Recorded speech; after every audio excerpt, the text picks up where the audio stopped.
Are we live? We should be live.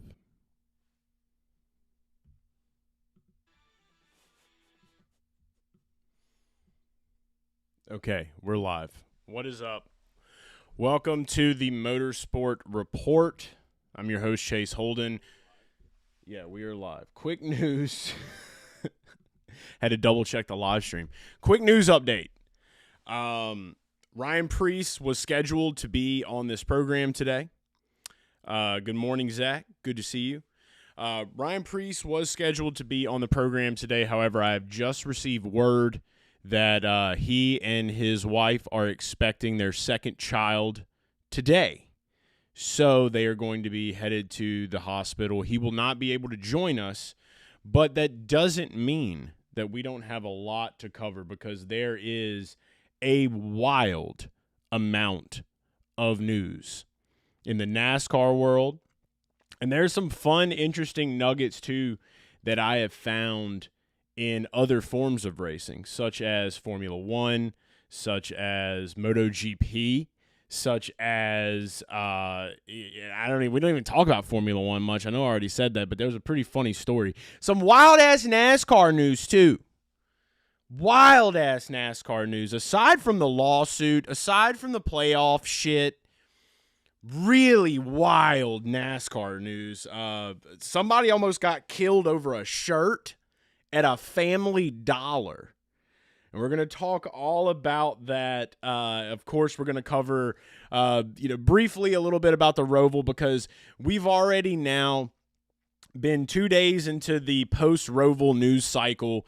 You've heard from the majority of podcasters, the Dale Jr. download. You've heard from a lot of those guys. So we're going to be talking about, yes, Drunk as Hull. Good to see you. 10 a.m. Wednesday means it's reporter time. Yes, sir. So, and like I was telling everybody, on the beginning of this program, we will have Ryan Preece back next Wednesday. Totally understand these circumstances, and it's also very exciting that they're getting ready to welcome their second child into the world. So we did get to kind of break that here on the program. So if you're watching this, you're one of the first people in the know of why Ryan wasn't able to join today. But it's pretty badass because being a dad is badass. I'm a dad myself, so I know about that life. So it's very cool, very fun. But, yeah, we have a lot to cover. And so this show will be nothing short of a wild roller coaster adventure. We're going to dive into the whole NASCAR lawsuit thing. We're going to talk about that today. From my knowledge, and I'm not a lawyer.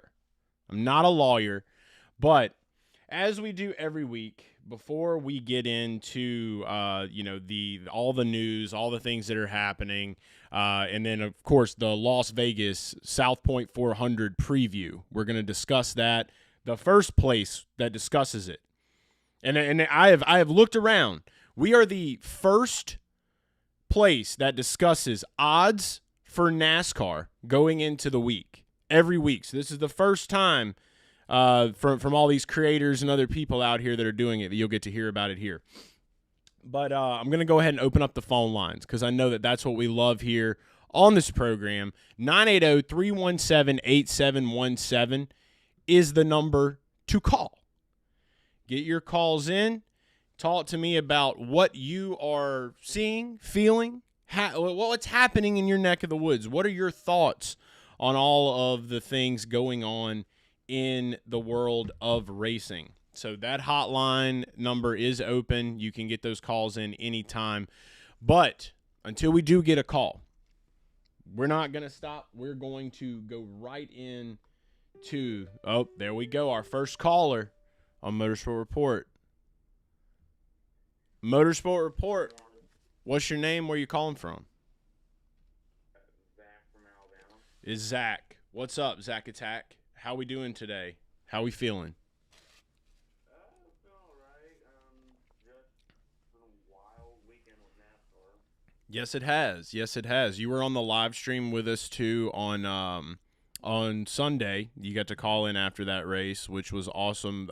SVG, 5-time road course winner in a single season, making history. I feel like that's not getting enough credit.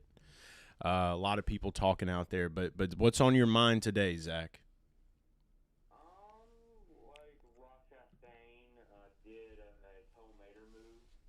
The Tomater? Is that what we're calling it? The Tomater? Maybe so. All right. Let me make sure that we've got your volume fixed for everybody. I think you turned your mic up. My mic is up, but you should be able to hear Zachary. He is coming through. This is Zach from Alabama. So you're going with the Tomater move. I was going not the Talladega Nights Ricky Bobby reverse because he didn't win, right? Yeah. I got you. What else has happened? There's been a lot of other news too since the ROVAL. What else is going on? Oh well, I've been out of the news cycle recently. Been focusing on some personal stuff, but I mean, I heard 2311. I don't know what's going on with 2311, but I heard it might settle the lawsuit. Okay. Yeah. Yep. That actually did come out, and we're going to be covering that too. So I just saw where Bob Pockris came out, and you guys know me. I like to do my bookmarking. Did see where he came out and says Judge Bell has ordered NASCAR 2311 and Front Row to participate in a settlement conference with the current mediator Jeffrey Mishkin on October 21st. The hearing on motions for summary judgment and exclude witnesses have been moved to October 23rd. So it looks like a settlement is coming. Yeah. That's what I'm thinking. Yeah. And like some other racing stuff on the video game side about NASCAR 25. What do you think about it?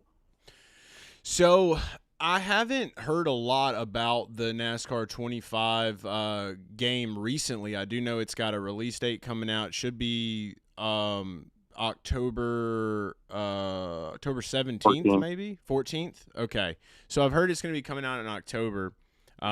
But I didn't. I haven't seen a lot of gameplay, and I think that's been something a lot of people have been talking about. Is there hasn't been enough gameplay shots, but I don't. This isn't like some random company popping up. I mean, it's iRacing. I feel like we've seen Carson Hocevar was at Charlotte Motor Speedway. He was playing it on the big screen, but I'm excited about it. I mean, it's going to make me go out and get a PlayStation 5. I know that much because you can't play it on Xbox One. Yeah, and I heard that you can only buy a digital copy of it. Oh, so they're not going to release a disc? Nope. Are they trying to save big money then? That's huge. I feel like that's really shitty. That feels kind of shitty because some for me at least growing up, I know a big part of going to get a video game was just going to the store, like going to a GameStop or going to a Walmart or a Target and picking up a physical copy of the game. And think about all the kids that maybe don't go around shopping for digital games at home today, that maybe don't even know much about racing games. That's a real. I feel like they're missing out really badly on that. I feel like there should definitely be a disc. Yeah, but in the gaming world, everything's going digital with gaming. Talking about for the PS6, they're gonna might have a digital only version. Yeah, well, I mean, if that's where everything's going, I mean, I'm over 30 years old, dude. So it's I'm a little bit older to the video game scene. I haven't got to play as many video games as I used to, but it is one that I'm looking forward to. Also, the IndyCar game is going to be coming out as well, so I'm excited about that one.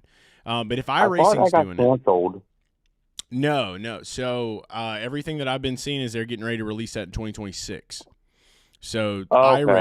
iRacing is going to be releasing IndyCar video game as well, and that makes a lot of sense too. If they're just sticking a digital copy, it's going to be that much easier for them just to get the code up.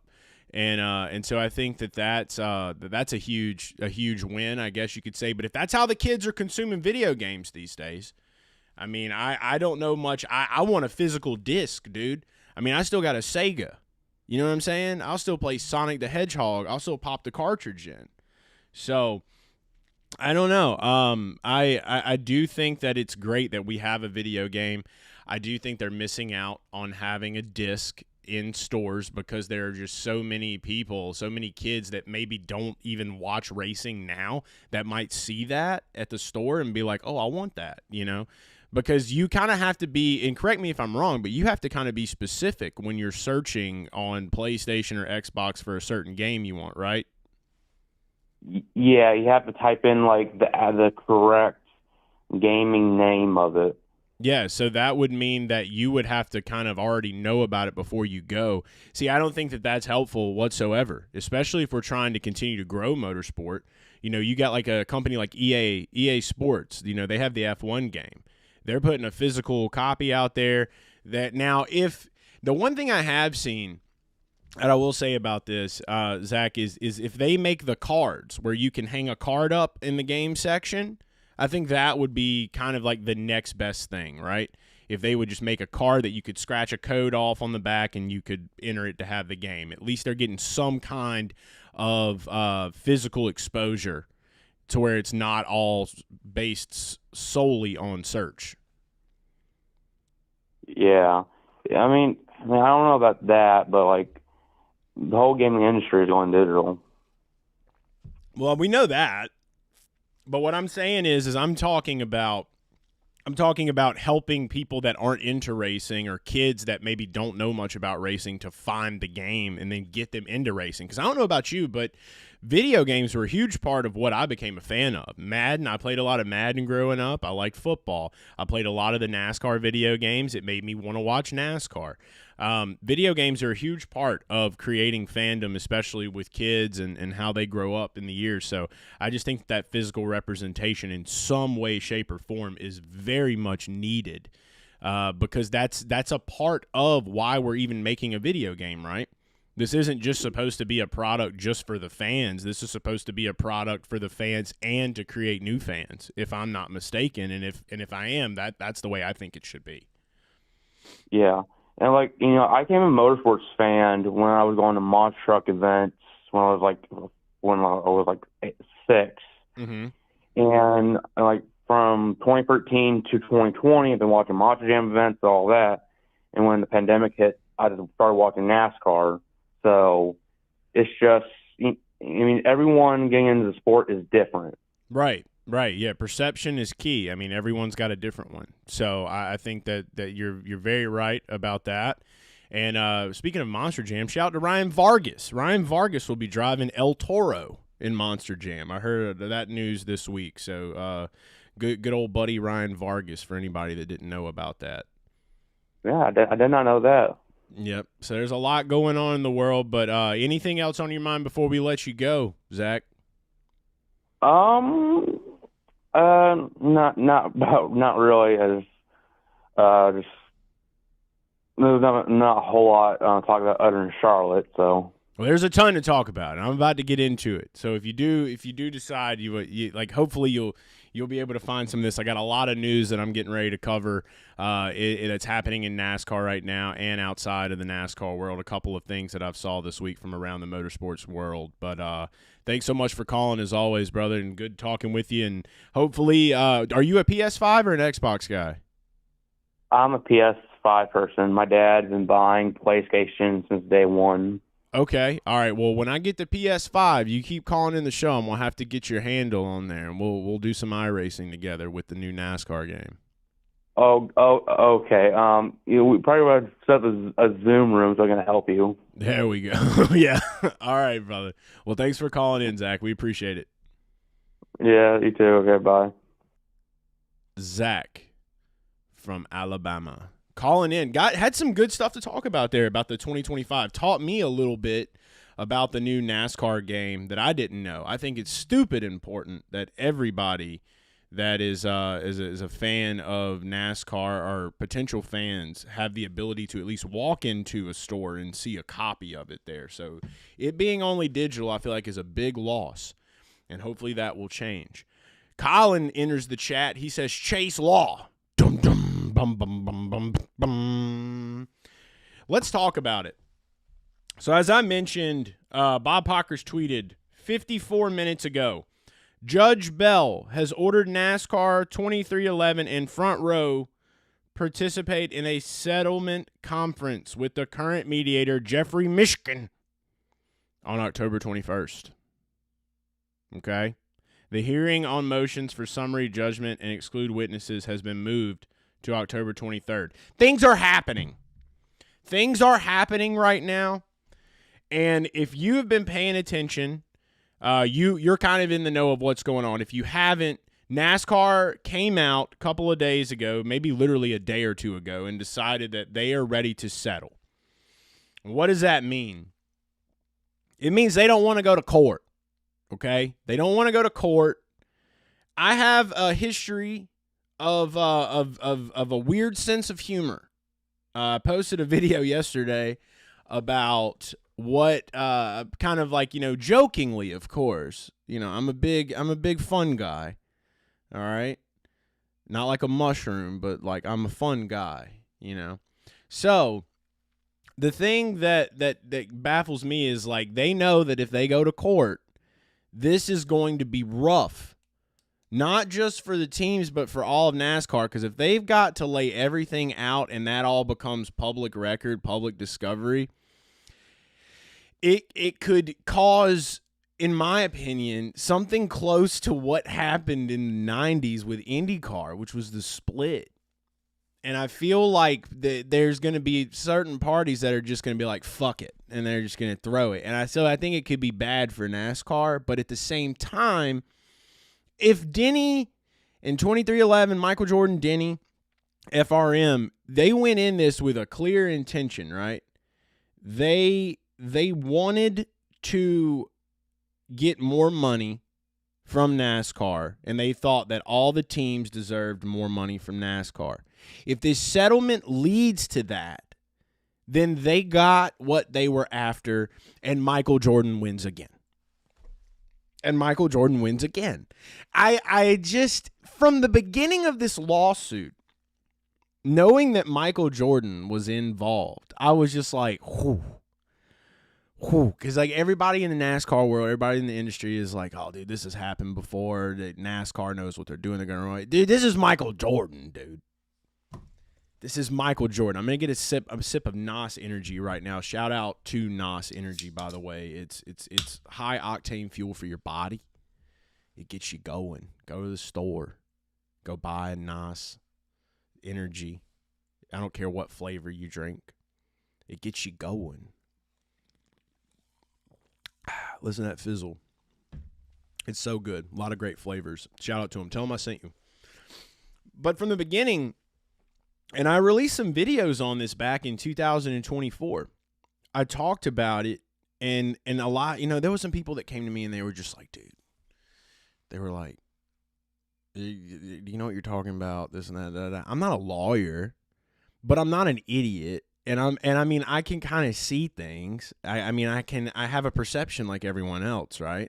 We all kind of can make our opinions. And if you like to research like I do, if you take your time to you'll go down rabbit holes for hours at night researching and studying shit, like I do, at least. I mean, I read a lot of articles. I probably waste a lot of time researching things that don't give me money. And there are some people that don't understand, like, why would you do that? Why would you waste all this time? Because I want to know. So I want to be in the know as best as I can. So I did that, and I got in the know the best that I could of trying to go back and forth with this whole legal battle. But I eventually got to a point to where I'm like, dude, this shit is hurting my brain. Like, there's just black and white legal jargon back and forth, Let Bob and Jeff and all of the reporters do their job. They're going to read discoveries. When I found out that you had to pay monthly to get court documents, I was like, I'm out. I'm not going to pay monthly to get court documents. But these guys do, and I'm proud of them for that. And I see we got some new guys entering the chat, and I'll get to you guys shortly. But what I will say is that this settlement happening is, as long as Denny and Michael are going to get what they want, it's going to be good for all of NASCAR. Yeah, maybe NASCAR as an entity is going to lose some money. NASCAR as an entity, aka France family, they're going to lose some money. But it's going to be healthy. You got to, they say you got to spend money to make money, right? Why wouldn't you want to support the people that are making you money? Why wouldn't you want to throw more money at them? They're like, dude, you guys are doing great. We're going to bonuses every year, dude. Fuck it. Like, what are you doing with your time? Like, you can't, you're not a Rothschild. You are a France family. You don't get world domination. You need to take care of your teams and have fun, and this is the life you've chose. So I hope that they can get what they want out of the settlement, and I hope that it's good for all of the teams because I want to see NASCAR continue to grow, and I want to see NASCAR continue to be healthy. And I don't want NASCAR to fall apart because, and if you're an IndyCar fan and you're watching this show, you know how detrimental that can be. You know, and even though IndyCar fans went through a split, you shouldn't want that. Got a caller coming in. Motorsport Report, you're live. What's your name? Where you calling from? What up, Colin? Colin, my brother. Colin from Illinois. Colin. Chicagoland Speedway. It's Colin. Colin from Chicagoland Speedway. I like that, dude. Chicagoland, dude. We're ready. We're so ready. We're so back. What's on your mind today? You talked Vegas yet? No, we're going to talk Vegas towards the end of the show. So this show may be a little bit quicker than normal because we got the call early on that I got the call about 20 minutes before the show. Ryan was not going to be able to make it to today's program because they are expecting their second child today. So, breaking news. Well, I'm here to fill in. So, what's up, Colin? Send me the teams link. What is your so we were just talking about the 2311 NASCAR lawsuit. Mm-hmm. You know, I'm not a lawyer, but I have eyes and ears and I can read documents and things like everyone else can and just try to make the best of it. What is your take? Well, you and I are both critical thinkers, which is good. We have that going for us. And yeah, I mean, if you read the comments on, NASCAR Facebook, it's, everyone's defending NASCAR, and it's like, how out of touch can you be? Right.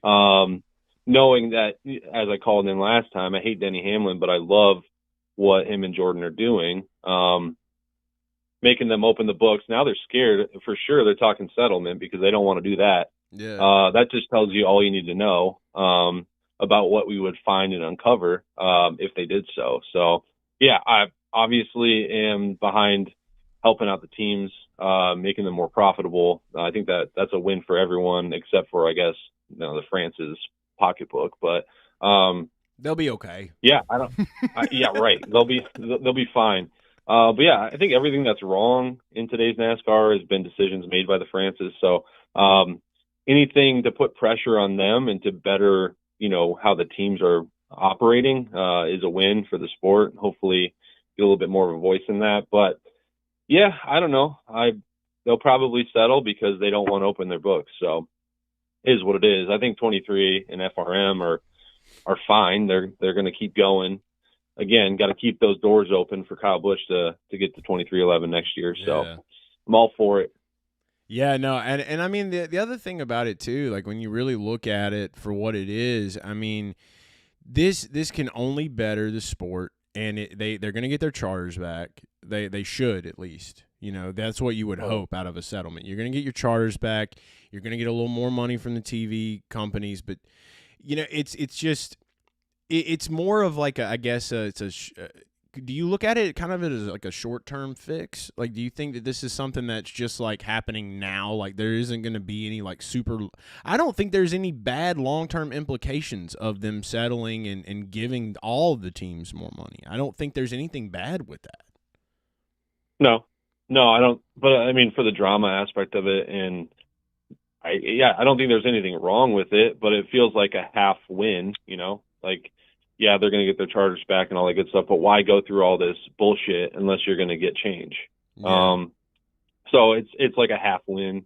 I don't think it's a great thing either way, but I'd like to see what happens if they don't, or if they get stubborn and get backed into a corner and actually go through with the lawsuit. Well, I think we're closer than we've probably ever been to something like that because Denny's just having a field day, dude. He's on Twitter. He as soon as the Adam Stern tweet broke, he came out and posted, LOL, hold my beer. All right.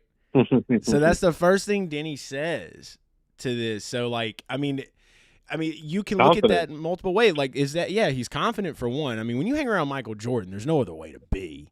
And I mean, if that's your company, I mean, like the whole mindset changes. But also too, it's like some people are gonna twist that however they want, right? Like I see that as Denny's just like, all right, listen, now you're gonna do what I want and we're gonna be fine.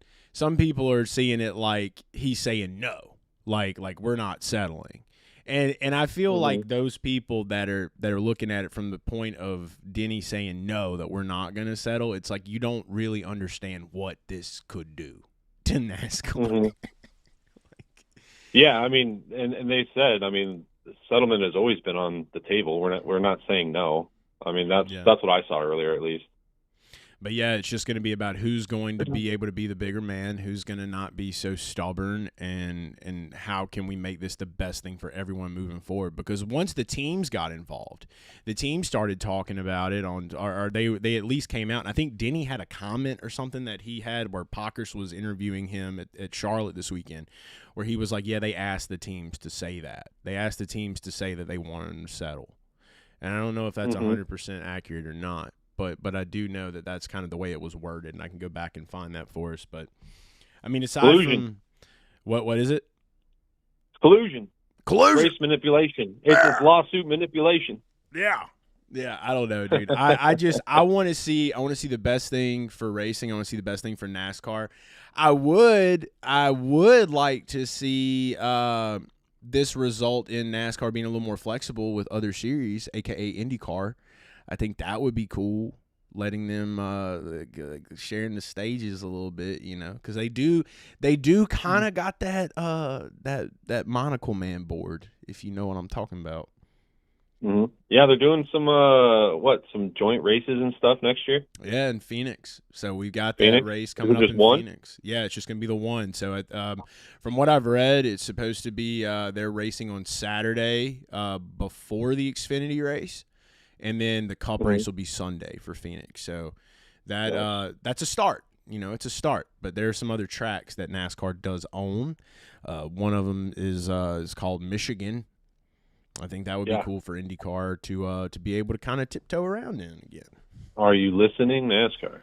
Yeah, I'd go over there for that for sure. Oh, dude, I would be in Brooklyn in a heartbeat, man. I would have to stream from the stands. So if I'm good at the JSON. Yeah, dude, I'll get the JSON on, bro. I don't know if I'm ready to buy Meta glasses or not, because the Meta glasses, like, people are buying Meta glasses. They have no idea that they're just giving Mark Zuckerberg their life, dude. Fucking just everything. They already kind of have, but now he can see everything.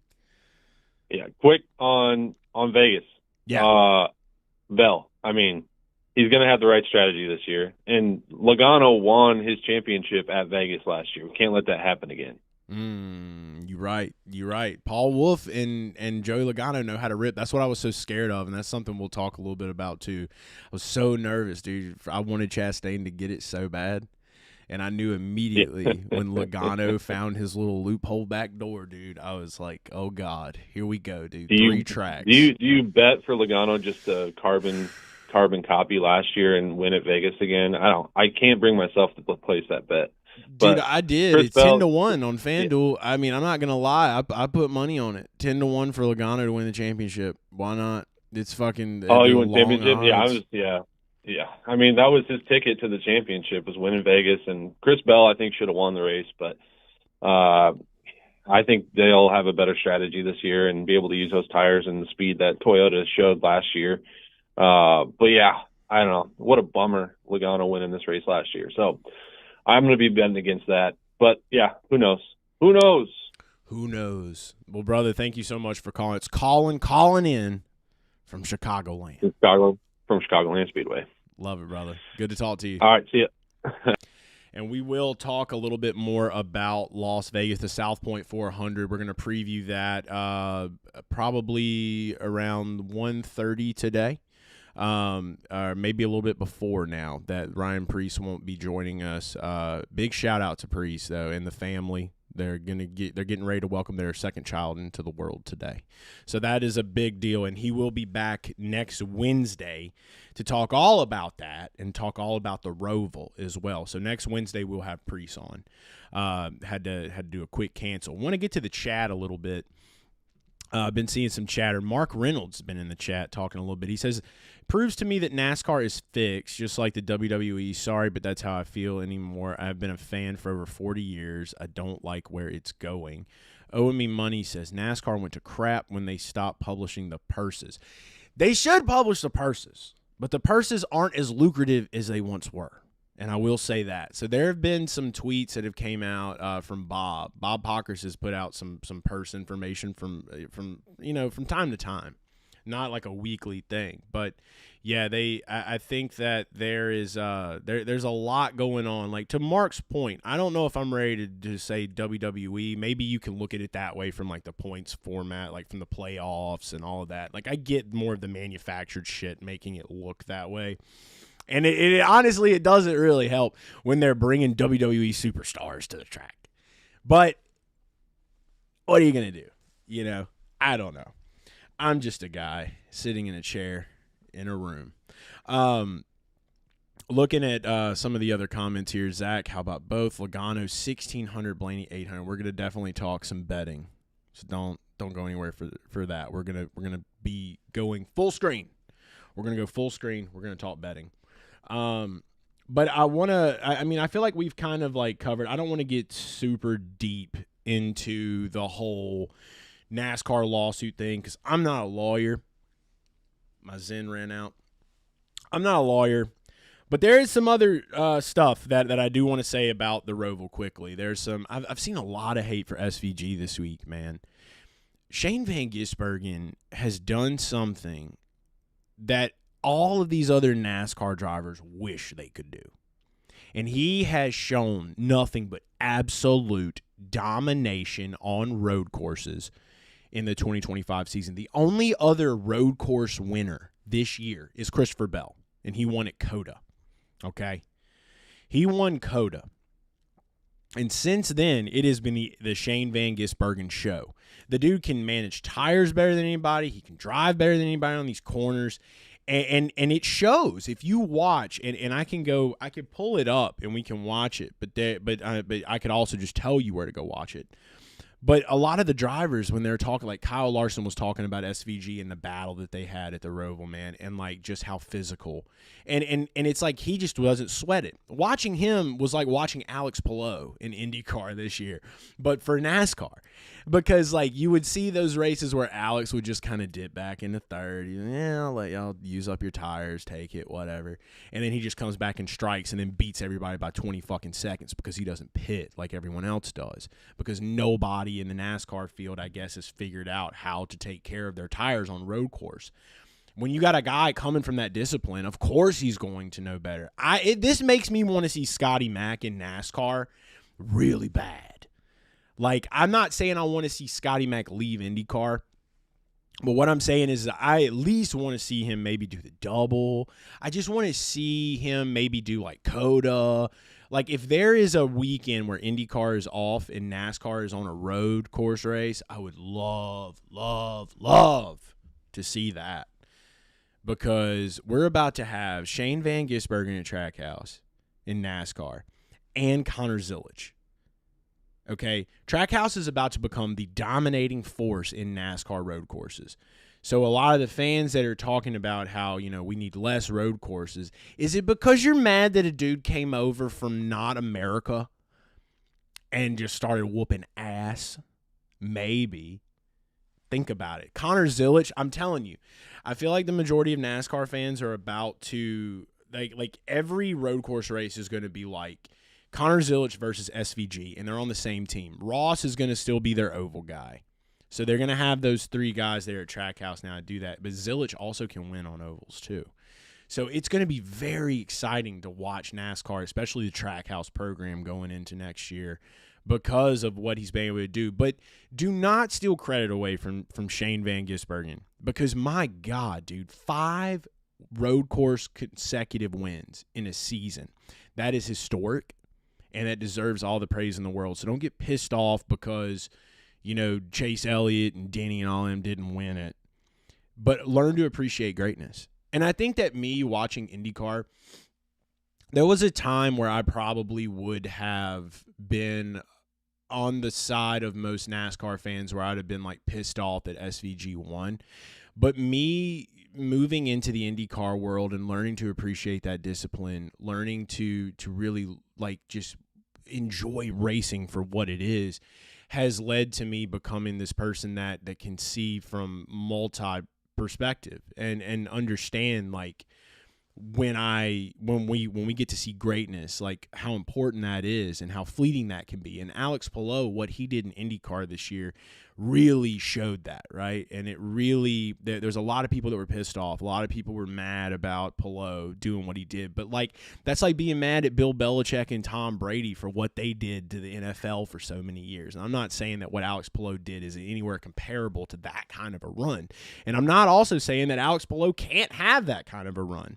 But what I am saying is that when these guys are coming over to these different series and they are able to make history in those series, there needs to be a bigger level of importance to that and a level of understanding from all fans to be able to appreciate how cool that is.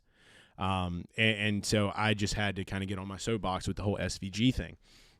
Going into some more of this racing news, though, so obviously some people were, I was watching Dale Jr. Download. He was talking a little bit about how he just wasn't that surprised about Ross's move. And to be honest, I reacted like a fucking animal because I was just in the heat of the moment excited when I was watching Ross Chastain. Because, like, even though, yes, I am not a fan of the NASCAR playoffs, I want to see a return to full season points. I'm also just a fan of NASCAR. And so I'm going to get excited for whatever I'm seeing, especially if it's coming down to a driver advancing or not. So it's like, this is the format we got right now. Me as a fan of NASCAR, I'm going to be immersed in that. So when I'm watching Ross Chastain go in reverse, that's exciting because that's like watching a guy go to throw a Hail Mary. He has no idea. He's not hearing on the radio that the opportunity is already gone. But what he is hearing is that shit, okay, I have to step on the gas now. And he just turns in, he gets in reverse, and goes. And if you don't think that was exciting, or wild, then we just look at things differently. And I'm not going to argue with you about it. But do we see that in full season points? I don't know. You put a road course race at the end of, and there's a driver that's right there. There's a couple of drivers at the top, and they're trying to make it. You might still see something like that. The stories are going to write themselves. And I said that last week, and I still mean that today. When you go full season points, whether you're playoffs, full season points, whatever, there will always be entertainment in racing. There will always be something entertaining. There will always be something on the line. So I'm not going to sit here and say that if you take the playoffs away that it's not going to be exciting. By any means, because I think that I was excited by a lot of IndyCar races this year, and there was a lot of them that Alex Palou ran the fuck away with it. Sometimes you're not always concerned about points. You don't always have to make it about that. Sometimes it can just be about the individual race and how good it played out. So keep that in mind, fans. Keep it in mind. Some other news in NASCAR. We've covered the lawsuit a little bit. We talked about how I feel about what SVG has done. We talked about the Chastain thing very briefly. There was a story that came out, and you can keep your calls coming in, 980-317-8717, but we are going to teeter over to the browser view. This story, dear God, this is what Adam Stern says, and then I'm going to click on it. We're going to go into the story together. The incident started when a woman complimented another woman on her NASCAR shirt and then demanded it off of her. At one point was throwing water bottles out of the cooler. But things got even more disturbing when she briefly left and came back inside. What a way to tee us up. What a way to tee us up. I'm not worried about the video. But essentially, we're not going to read the whole article, but a woman apparently wanted another woman's this is a lot of ads. This is fucking terrible. Is this the world we live in now? I have to find the read more button. When the lady saw her, she pointed the gun at her head and a little girl laid there in a Jesus Christ, a kid was involved in this. Charlotte Mecklenburg police officers arrived and subdued the woman, making an arrest. The woman's child was with her during the whole ordeal. Holy shit, you have to be a psychopath. But I ended up seeing this last night. So apparently a woman wanted another woman's NASCAR shirt. This woman, this grown woman walks into a Family Dollar. Okay? For one, I've been to my fair share of dollar stores in my life, but it's just, I mean, what is a Family Dollar? I go to a Dollar General.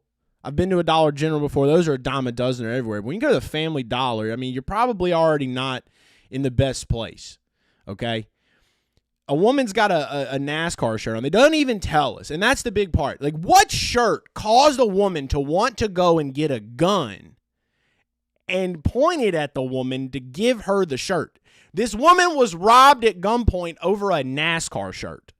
This woman was just wearing her NASCAR shirt in a Family Dollar. And another lady wanted it, and like any sane woman, she says, no, I'm not going to give you my shirt. The woman's like, give me your shirt. No, I'm not going to give you the shirt. The woman leaves, comes back in, and now she's got a fucking gun, and she's going to rob this woman at gunpoint for a NASCAR shirt. And I put it up. It's like, I want to know what the shirt was. What shirt caused this woman to fucking almost kill another person? What shirt, what NASCAR shirt can cause someone to want to risk 25 to life? I need to know. I need to know, because there are so many, there's so many shirts that could be NASCAR shirt. Okay? So many different shirts could be a NASCAR shirt. What caused a woman to get to the point to where she was willing to go to life in prison for the shirt? What shirt caused this? There's a lot of great NASCAR shirts out there in the world. I don't know if there's any NASCAR shirt out there in the world that I would want to go and get the 45 out and point it at someone's head because I wanted it. Usually I'll just go to eBay and find it and buy it. That's usually what I would do. I feel like I know some people that would be their approach as well. But to go and put a gun in someone's face because you want their NASCAR shirt. What caused that? Was this shirt like worth $30,000? Is there any NASCAR? Can anyone in the chat tell me if there is a NASCAR shirt from past or present that is worth thousands, hundreds of thousands of dollars? That's the only way that my brain can logically, like when people go to rob a bank, right? People want to go rob a bank. They're in there. They want the millies, dude. They're in there for the millies. There's been a lot of crazy crimes happen. All right. Colin says it was the Lake Speed spam shirt. The woman's brain was spam. Lewis Hamilton with the Intimidator car and said Bill Elliott in gold block, right? Probably. The whole shirt was gold plated from the Anunnaki. That's what it had. It had capabilities in it that could allow you to teleport through time. It had to be an AI. It had to be the shirt itself was an AI, and it could be sold for $1 billion. That is the only way. And Colin says, to be honest, I wouldn't blame the lady. I mean, if it's $1 billion NASCAR shirt. But the most expensive one that I have been able to find is somewhere around $1,000, and that's the Rusty Wallace Black Magic shirt. That's my holy grail. I do not own that shirt. That is, and I feel like I need to show that shirt to the world. Would this shirt cause me to want to rob someone at gunpoint over it? Probably not. I'm a pretty sane guy. I like to have fun, but I'm a pretty sane guy. I probably wouldn't rob someone. I would give someone shit. I'd be like, cool, I'm going to take it. I'm going to take it off of you, and I would walk away like a normal person. But, this is the most expensive. This is probably the most expensive one that I've ever found. It's $850 right now on eBay. And I'm going to show you guys. This is my holy grail of NASCAR AOPs. And if I could get this NASCAR AOP, oh my God, look at that bad motherfucker.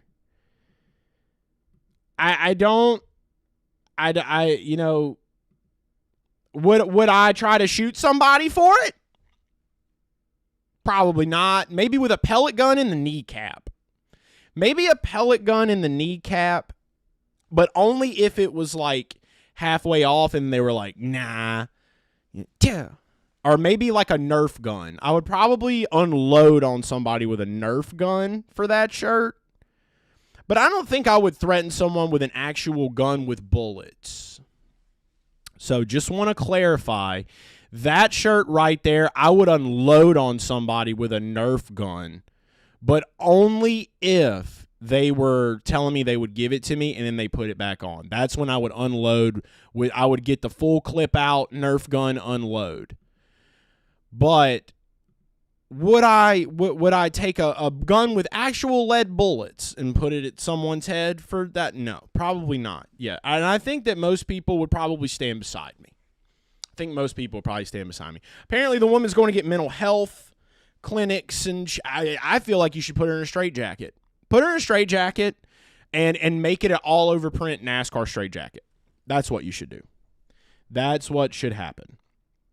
That's the only way. That's the only way that this all ends okay. Like, take a picture of the woman in a straitjacket, make it like a Bill Elliott or like a Dale Earnhardt AOP straitjacket, all over print in the prison, and then she gets the best of both worlds. You know, that's the way I see it. Let's go back and look at a couple more news pieces. It's 12:47 p.m.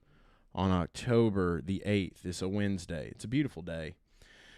Motorsport's viewership in the U.S. last weekend. Adam Stern reports that NASCAR is on top with a 1.54 million viewers for the ROVAL race. Formula One coming in right behind it at 931,000, about as much as Barber in IndyCar. Look at them go. NASCAR Xfinity, 808,000. Trucks had 279,000. Woof. IMSA had 168,000, but we all know that IMSA views come from YouTube. And ARCA had 32,000 people watch it. And for some reason, even though ARCA had 32,000 people watch it, my YouTube TV would still not fucking load. People are pissed off about the ratings for NASCAR. And I put a tweet out where I was basically saying IndyCar would kill for 1.5 on USA. They would. Be fucking happy. At least people are watching. At least more than 1 million people are tuning in during the biggest excuse of our time. The NFL is king. I wrote an article about this, and I really encourage everyone to go check it out because I'm getting back into my writing habits. I have a Substack where I was writing a lot about wild, crazy shit that I was doing with artificial intelligence earlier in the year, and I have now converted it to racing blog where I'm going to talk racing, tech, and whatever the fuck else comes to my mind. Go follow me on Substack, and you'll see it. I also had some crazy-ass articles from earlier in the year working with ChatGPT. But yeah, viewership-wise, I think that's great. Anything to keep Formula One and down, you know what I mean? Anything to keep Formula One down. You know, the Formula One is just turned into fucking... Formula One should be on E! Network, the entertainment channel, at this point. And I can back that up. I wasn't going to talk about it, but I'm going to go ahead and talk about it right now. This is the story that I found hilarious with F1, because apparently there are some F1 fans out there that are fucking pissed at F1 for trying to be an entertainment news service. So apparently there's a better clip that I have. There's like some podcast or whatever that talked about it, and I think here it is right here. So because they're too busy. Why did the TV direction miss Lewis versus Fernando? Because they're too busy zooming in on the driver's girlfriends than watching the racing. There's absolutely... Now, why would they have missed this battle, right? Why would they have missed this battle that happened? Because they're too busy filming the girlfriends. They're going from the on-track product to the girlfriends. And I shouldn't have pulled this off because this guy talks a little bit more. I do like some of the stuff this dude says. So we're going to keep watching this video, and I'll talk a little bit about it. no excuse to miss the fact that Lewis Hamilton has no brakes at the end of the race. You can see the gap going down. You can see it on the timing tower. Whoever's in charge of pressing the buttons of what cameras they need to be showing just needs to focus on the timing tower. Oh, they're at this part of the track. There's the gap. Show that because they're about to overtake. It's just common sense. I'm sorry, but we're talking about Stefano Domenicali and all these comments he's made about. I don't know who that is. People don't like watching long races anymore. Young people don't want this, don't want that. You need to also understand that we want to watch the racing over celebrating. We want to watch cool down rooms over looking outside the podium and looking at Zach Brown walking down the pit lane. I've seen the onboard of Hamilton in those last lap or two. He's turned off corner cutting rules on the F1 game and just literally just corner cut everything. I want to watch that. The bro has lost his brakes. Fernando is catching him. It was 4/10 at the end. Fernando said the F-bomb about 7 times over the team radio, saying he couldn't effing believe. This dude gets excited over people saying fuck, dude. Believe it with how Lewis has been driving. And we don't get to see any of it until a replay. Why did the TV... Okay. I understand, and I will say this. Shout out to whatever that podcast is. I understand the frustration of wanting to watch something play out and not being able to see it because of camera people. But, I mean, dude, what do you expect when your whole entire fucking culture over the last 5 years has been made from a Netflix show? What do you expect when you usher in this entire fucking fan base? I've talked to some of these people. I've talked to them. And I ask him, I'm just like, what is it, that F1 has that IndyCar doesn't have? I'm like, what is it just because of the drivers? Is it star power? Is it luxury? Is it because everybody's got fucking $50,000 watches on that you can't afford? Like, what is it? What does it for you? And it's just drama. People talk about the drama. You created this mess for yourself. I don't know what else to tell you. Put F1 on E, dude. Because that sucks. I hate it for those guys because those guys seem like genuine race fans. They seem like people that, they like their F1. That's all they really know and care about. They want to watch some brakes go out and they want to hear a dude say fuck. That's what does it, dude. It's a world I don't understand, but I do find it fucking hilarious that they're mad now. It's like, what do you think's gonna happen when you glorify this entire series around being a celebrity? I don't know what else to say there. I just think it's funny. I think it's hilarious because this is what the product has become. It's a movie, dude. They made a fucking movie about it. I think that NASCAR can get back and IndyCar can get to that level, but I feel like just learn from what we're seeing right now how to find that perfect balance. I feel like NASCAR had that perfect balance in the late 90s where they were like they had a little bit of celebrity, but they were still that element of that seriousness to them or whatever. I don't take F1 seriously. I just don't. And that, maybe somebody will come along one day and show me why I should. I just don't. I don't know how else to explain it. Some other news that popped off over the weekend. Indy Next driver James Rowe will test with Juncos Hollander Racing October 13th at the IMS Road Course. That's pretty cool. Love seeing some of these Indy Next guys get a shot. There's some stuff going down too. We'll go back over to browser view. Oh, we got a call coming in. Oh, we got us a call.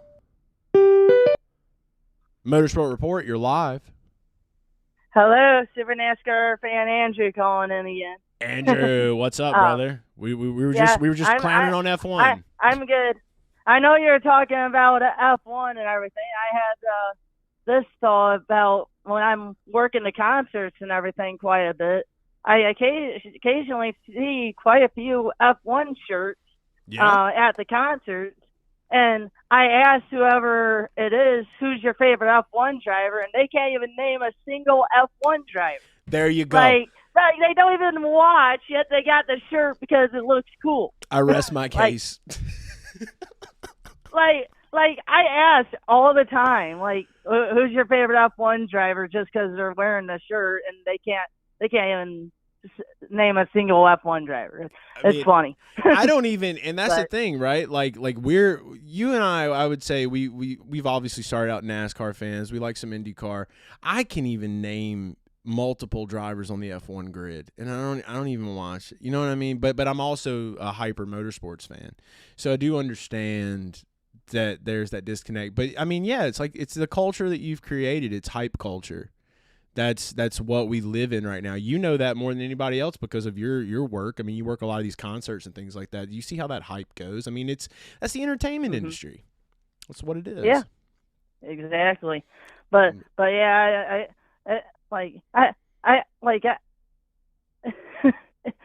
it's just wild. Like most of the time, it is like ladies attending the concert and stuff. Like they probably just watched the Drive to Survive show and for Netflix, and they don't even. They're like, oh, look at this fiery crash Roman Grosjean survived, and like all this and that. They don't like actually watch the race that show was supposed to promote. They just like, oh, that's cool. Let me get this shirt, although it's super expensive. Yeah, you don't support that driver. It just makes no sense. Yeah. No, I feel like with the ladies, like especially like I know I can speak from experience, like with my mother. My mother didn't really watch racing, but every time we would go to the race, she had on her Casey Kane shit. Why do you think she liked Casey Kane? He was a young, handsome fella. He was a young, handsome fella, and she supported the young, handsome fellas. And so we're always going to have the ladies in racing that are there that, you know, they're either married to a guy that likes racing or, you know, or that they like racing themselves. There are a lot of chicks right now in racing that I will say are paying just as much of attention as we are and that are locked in. And there's a group of them. And I know I've came into contact with some of these ladies out there. And so they do a great job of that. But still, the mass majority, it's just like when you see the kid wearing the Nirvana shirt and you're like, dude, what's your favorite Nirvana song? They're like, oh, I don't know. Is that a Gen Z thing? That's just like a Gen Z thing, maybe? Yeah, I don't know. It's definitely a strange culture and everything, and like even that Gen Z like following TikTok stuff and like the 6'7" jokes and everything, which I saw Corey Haim picked up on with one of his TikToks driving the '67 car. Yeah.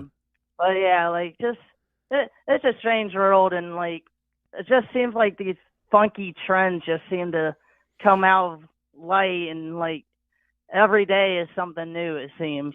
There's something funky going on with I'm not sure funky is the right word. No, it's a good word. Funky works. Funky works, brother. It does. Yeah. But yeah. But no, I appreciate you calling in, brother, and thanks for tuning in.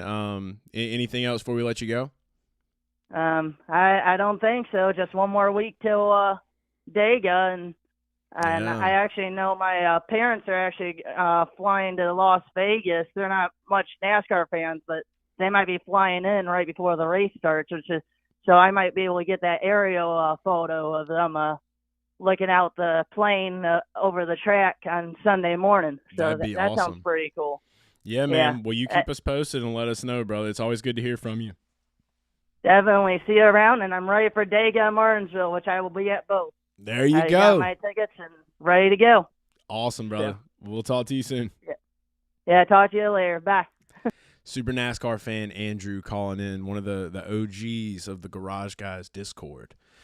OME Money says the one thing F1 does great is access to whatever type of view you want. F1 TV has all the onboards, map, view data, and I agree with that shit. I really do. Got another caller coming in. Motorsport Report, you are live. Hey, what's up, Chase? It's David Land.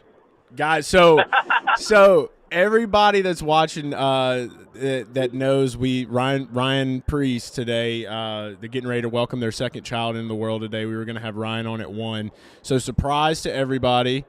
David Land from YouTube here. If you're an IndyCar fan, you know David well. David's a good buddy of mine. We were just talking about the F1 shit, man. We were talking about some F1 drama, about how all the fans are pissed off right now because all the camera guys want to do is show the girlfriends in the paddock and not the actual racing product that's going on.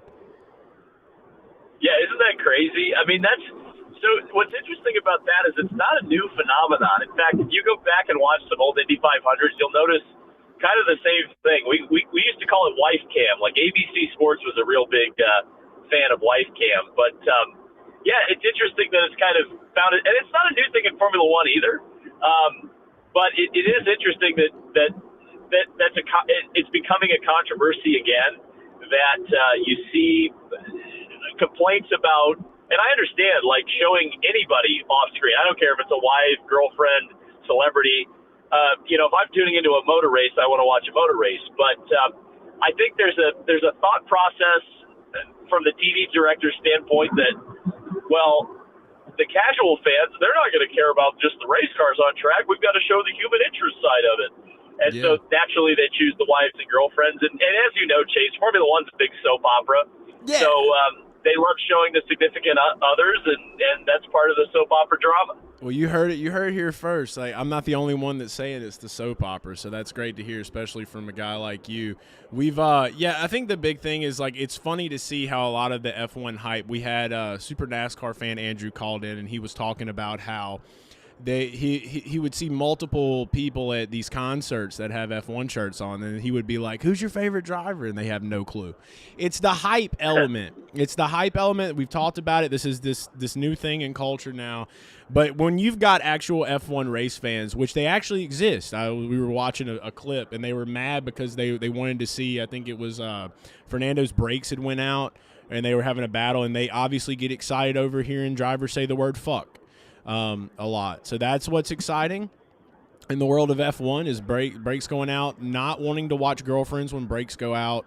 You want to kind of be plugged in on those moments. So I get that part, but also I thought it was funny that they just like to hear drivers say fuck.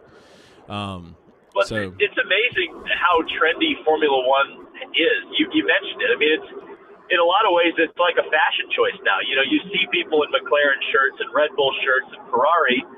And it doesn't necessarily mean they're into Formula One, but ultimately the money spends the same, right? And Formula One still made the money off of the T-shirt sales, but exactly. it is very interesting kind of to see that trend. Well, dude, I'm glad that you did get to call in, and you're headed to Atlanta right now, correct? What are you going down there to do? Yeah, so we're driving down to Petit Le Mans, the season finale for IMSA and the WeatherTech Sports Car Championship. One of my favorite races of the year. It's a 10-hour endurance race at the Road Atlanta circuit, which is just to me it's the best road course in the world. I think it's the perfect balance of elevation change, high-speed corners, low-speed corners, passing zones, straights, and it really doesn't get much better than being in Georgia in the early fall. So it's a really, really fun race. A lot of I think over 50 cars on the entry list for Petit Le Mans. So. A lot of fun, a lot of drivers that we know as well. Certainly in this show, you think about Kyle Kirkwood driving for Lexus, Scott Dixon's driving one of the Acuras. So a lot of fun drivers, a lot of fun times and exciting stuff down in Atlanta. So we're headed down there to cover that race, and we love IMSA. It's a lot of fun to cover that series. Hell yeah. Another racing series too, before I'm obviously I want to talk to you about some IndyCar, but another racing series, I had some notes down here, and I feel like you can explain this a little bit better for me and for all of the viewers right now. Porsche backs out of the WEC hypercar class. How big of a deal is that? Because it seems like it's a pretty big one. Yeah, that's extremely significant, Chase. You look at the global sports car landscape right now, and it's actually as good as it's ever been in a lot of ways. I mean, we constantly say it, we harp on it, that this is a golden era in sports car racing, because it really is. You've got so many manufacturers, so many OEMs involved both here in the United States and globally in the World Endurance Championship, that anytime you have a major pullout, and this really is, I mean, you've had a couple of different manufacturers pull out. A lot of those have not been as serious or as well-funded of programs as Porsche is. So Porsche pulling out of the World Endurance Championship is pretty significant. Just from a, hey, where is the industry headed standpoint, right? Porsche sells a significant amount of the merch. They are extremely strongly supported. Anytime they are a part of a top class on the global stage, that's important. The interesting part about all of this is that it's just the factory involvement in the World Endurance Championship. There is still a chance that there will be Porsche prototypes racing in the World Endurance Championship next year. There is currently a privateer team called Proton that runs one car. Now, based on the regulations for the World Championship, they need to run two cars to be considered an official manufacturer of the series. And why that's important is Penske is continuing with Porsche's factory support in the IMSA WeatherTech Sports Car Championship. Yeah. And they're about to win the championship. And when you win the championship in IMSA, you get an invite to the 24 Hours of Le Mans. But you can only race at the 24 Hours of Le Mans if your manufacturer participates in the World Endurance Championship. And as of right now, Porsche isn't officially confirmed in the World Endurance Championship. So there's a lot of factors here at play. But I guess the important thing, Chase, for those of us here in the United States, is that we're still going to get Penske and Porsche at a factory level racing here in IMSA next year. Okay, well at least there's that. But yeah, on the world stage, that's pretty tough. I know I've been paying attention to the whole hypercar thing for a while now. Like Singer is one of the manufacturers that I've really been watching. They're using a lot of AI to make this car, and it's been breaking a ton of records, which has been really cool to see. So I know that they're one of the only pieces really that I've been focusing. But we're learning a little bit more, and we're getting there. Malukas got into the 12 this week at Worldwide Technology Raceway. We haven't got to talk with him since the move, but where do you see the IndyCar landscape sitting as it stands right now in October? We've got a few seats left open, I believe, and that haven't been sealed down. But this Malukas move, I've made some comments about what I think is going to happen for Penske going into 2026. How are you feeling about it? What are you hearing? What are you seeing? Yeah, apparently the test went well at Gateway. I mean, as you kind of expect. I mean, that's David Malukas' best track. It's a track that Penske's been very strong at in the past, right? Yeah. I think generally speaking, we're expecting David Malukas is going to be there or thereabouts, right? I mean, I think there was a couple of times this year where he probably should have had a win and didn't with AJ Foyt racing. So he's got the pace. I think the expectation next year, should be, I don't know if it actually is going to be, but the expectation should be that he is going to have a learning year at Team Penske. I think he's going to show flashes of brilliance. I wouldn't be surprised to see him on the pole position multiple times next year. But really what I want to see from David Malukas isn't necessarily a win, but what I want to see is consistency. I want to see him consistently at the front. I want to see him fighting for wins. And I think if he does that, he's going to be just fine at Team Penske. And one of the things that we've kind of all talked about in this industry about Team Penske, especially in the recent past, which really for Team Penske, or a team that's been around since the 60s, we're talking like the last 20 years, Team Penske doesn't commit to teams or to drivers short term. They just don't do it. Right. So to see David Malukas, you have to look at this as a long-term project. And so I think that they're going to give him a lot of time to figure it out. And I think you also have to kind of look at some of his contemporaries. There's a lot of drivers right now at big teams that need to prove themselves. I think Nolan Siegel is the best example of that, right? And Aaron McLaren, he's got a great seat, but he hasn't really shown the results. So I think if David Malukas could just show those results early on, even if they're not race wins, even if it's just podiums or pole positions, just improve on what you did at Foyt, I think he's going to be in good shape.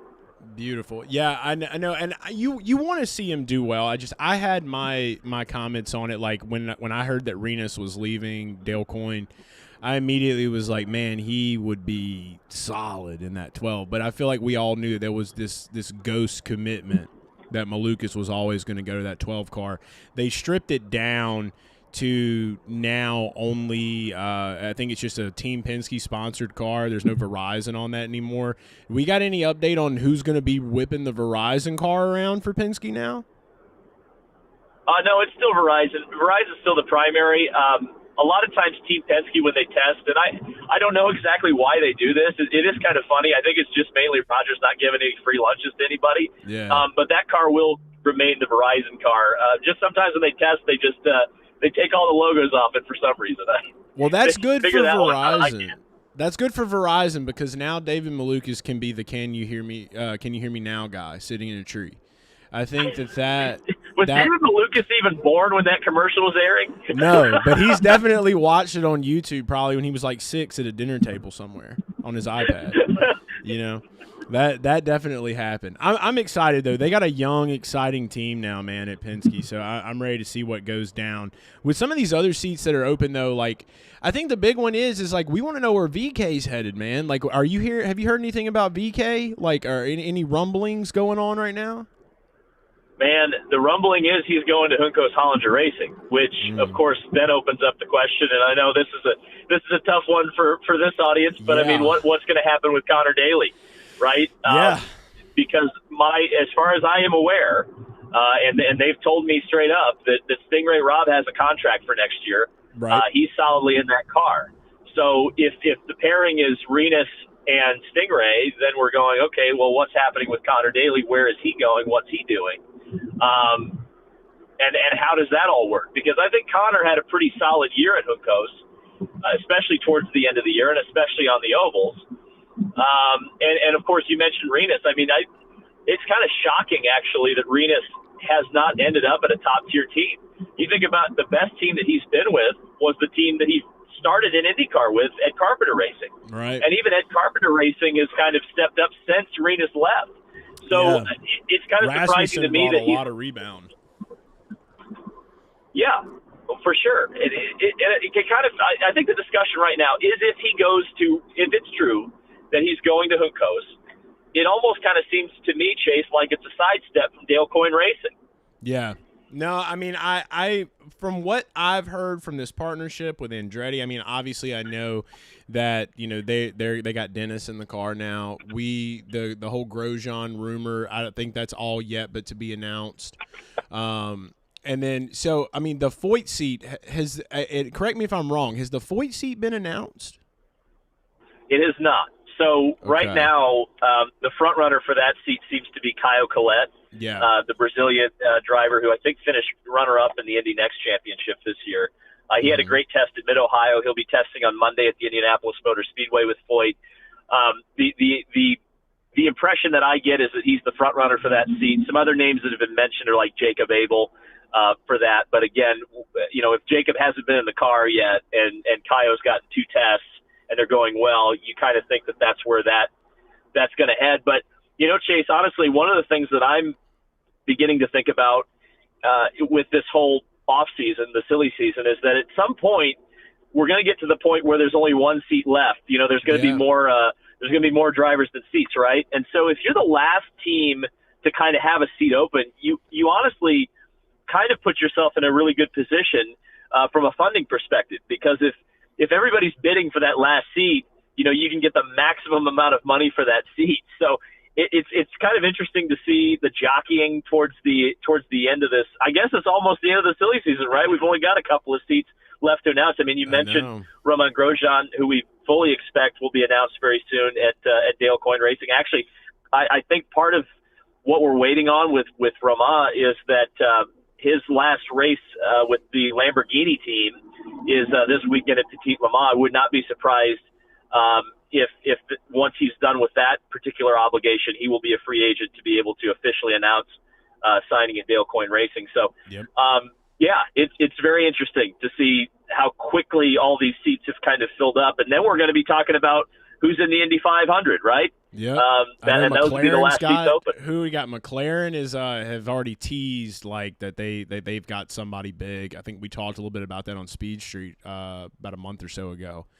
So it's weird, isn't it? Like they haven't been pretty quiet on that. I've meant to follow up with them about that and be like, hey, what's going on there, sport? What's going on? Yeah, dude. I mean, that's the whole problem that I feel like with IndyCar. Like right now with NASCAR, you've got so many storylines, dude. And I mean, I know the racing's still going on, but like off the track storylines that are happening. It's like IndyCar is doing, they're doing the best job that they can, but I feel like that right there is a big story that should still be tapped into. Like people should be trying to figure out who's going to be in the seat for them because I don't think Kyle Larson's going to be coming back. And then the other part of it too is like the speculation, right? I mean, we talked about Renus. I'd love to see Renus in the 4. I think that would be sick. But I think that that like you said, we kind of already know where that's potentially heading. And so yeah, it just leaves that one seat open at Juncos, and it's another year where having a lot of money wins over talent sometimes, and that's kind of a tough situation to be in. That's what I'm hoping to see change over the next few years. I feel like talent should always be talent. Drivers that can get you the win should always come ahead, but we got to get more money. We got to get more money in this series and for these teams, man. So I don't know. It's going to be getting a lot better, Chase. To be honest with you, like if you think about like this year versus a lot of years in the past, we're only talking about like 3 or 4 seats that are demanding of money, right? And they're the last seats that are left available. I think one of the reasons that we saw these seats go so quickly is that they are like the funding is there to go out and get the driver that you want, which is good for the sport. It's not so good for people who yak about the sport for a living because then we don't have anything to talk about in December. But it's definitely good to see. It is changing. You're right, Chase. But definitely, 3, 4, 5 seats. Yeah, they're still paid, asking for paid drivers for sure. Yeah, maybe we'll see it. I think this Fox deal is going to do a lot, and with everything happening with this NASCAR lawsuit right now, I have a pretty strong feeling it's going to end in settlement and everything's going to be fine. But it's getting really close to that. It's feeling like a split, dude. It's getting close, and I had this mindset about it where I'm like, man, if that happens in NASCAR right now, what would the ultimate history repeat itself as Fox buys into IndyCar, and then IndyCar gets ready to set their stage. And that's kind of been the way. Well, that's I mean, you're probably more connected to the NASCAR world than I am, and I mean, certainly, we've all been paying attention, right, to that lawsuit. Do you really think that a settlement's going to come? I know that teams want to push 2311 and Front Row to do that. I know NASCAR has offered that. I get the sense that 2311's willing to burn the house down on this. I mean, what's kind of your feeling on the whole lawsuit? I mean, you said you think they're going to settle. I mean, do we really think that MJ is going to take it this far and not try to dunk on him right at the end? I think that realistically, as long as Michael Jordan and Denny Hamlin get what they want, that they're happy. And I think that that's going to be good for all the teams as well. So, I mean, this whole thing started over, wanting to have more of the TV money go to the teams to help them, so that they can try to profit more and they can grow a little bit more and have money to do things that they haven't been able to really do, I guess. So if NASCAR is willing to say, like, look, hey, we're going to hear you out and we'll get very close to what you want, I also feel like that's the only way it plays out, because if they can't get close to what Denny and Michael are asking for, I think that's when, you're going to have it all come out on December the 1st in Discovery, and that's when the house could get burnt down. But even the court, I think Bob Pockers reported on it, or somebody had said that I had never seen a group of people that wanted to watch their own house burn down as badly as this one. So that's some strong words coming from a judge, dude. 100. I mean, you mentioned that the Discovery part of this is. I mean, if it does end up in court and it ends up in Discovery, I mean, it's going to have the ripple effect on the industry is going to be so widespread. I mean, Chase, you talked about the split. I mean, it's almost worse than the split because at least in the split, everybo's books didn't get thrown out for the public consumption. I mean, that's what we're talking about if this goes to court. I mean, this could really be something crazy. I think it's bigger than fans can imagine. It's just bigger than, like, there's a lot of fans who are like, yeah, let it go all the way. It's like, I don't know if you really realize that will probably be the end of NASCAR as we know it. And that is what and then fans will probably be pissed off about that, even though they wanted it. So my hope is that NASCAR, the France family, they understand, like, let's take some losses here. Let's give the teams more, and then let all that pour back into a great funnel for everyone. Because if you give up a little bit from your personal, you can get a lot of sacrifice for the team. Take one for the team, if you will. But, yeah, I do feel like where MJ and Denny are sitting right now, I mean, Denny tweeted out, LOL, hold my beer, whenever he saw the Adam Stern news drop. So that's they know the ball is in their court, and they're sitting right now in the fourth quarter, dude, and it's they've got a comfortable little lead. So I'm very interested. I just know that with Michael Jordan being involved, more than likely, if they don't get near close to what they want, they're going to let it just ride. And that's when we're going to see some crazy shit happen. But on the IndyCar side, there's not much of that going on over on the IndyCar side. And I mean, we had as long as your name's not Alex Palou or Zach Brown. yeah, right. That's another court case that I don't even know where to begin really with that one. I've read a little bit about it. I know that it has to do with him going to McLaren and F1 and all, but I like Alex Palou right where he is. Some of the other drivers might not, but I enjoy it. I enjoy the domination station that is Alex Palou from this past year, and ready to see what he can cook up next year. Because that once a driver is able to do something like that in a season, other people are going to pick up. They're going to figure it out. And I don't know. It's very hard to replicate that. So 2026 should be fun. But I'm excited, man. Like, no matter what happens with the NASCAR side of things in this off season, I can confidently say that there are more and more NASCAR fans that are growing excited about IndyCar. Like, we had Moonhead on last week. He was talking about how he was watching Nashville and he wasn't thinking about points or anything like that. He was just enjoying the racing. And I think that speaks to volumes for what I've heard from a lot of my friends in the NASCAR world, especially when applied to IndyCar. So when I say IndyCar is going to the moon, dude, I've been saying it for, 2-3 years now. It takes a while to get there, apparently. So, but I think it's headed that way. That was such an awesome clip. I definitely am a big Moonhead guy. I mean, I love the shit stirrers for sure, and he's definitely one of them. Yeah. But I love that clip that I saw on Instagram. I hit the retweet button on that. I mean, that's a hell of a new feature on Instagram. Very interesting. But no, I mean, like, to hear that from Travis, it's very interesting because, and it's the other part of my frustration with the fact that Nashville's no longer season. I think we're losing David. I think we're losing him. David, I think we lost. Besides NASCAR, right? Yeah, we lost you a little bit there. You had a little call drop there. Oh shoot. Okay. Well, yeah. Sorry, I'm driving past the Louisville airport. Oh, I know. We've had you on for more than 20 minutes now, so I want to let you get back to your drive, but it's I know. So you were just saying basically like it was cool, and I appreciate you reposting that video as well, because I want all these IndyCar fans to know, like, hey, there are outside fans from IndyCar that are peeking in, and they're starting to enjoy it. So I think some of the work that we're doing is paying off. Yeah, it's been awesome. I just wish Nashville was the season finale. That's it.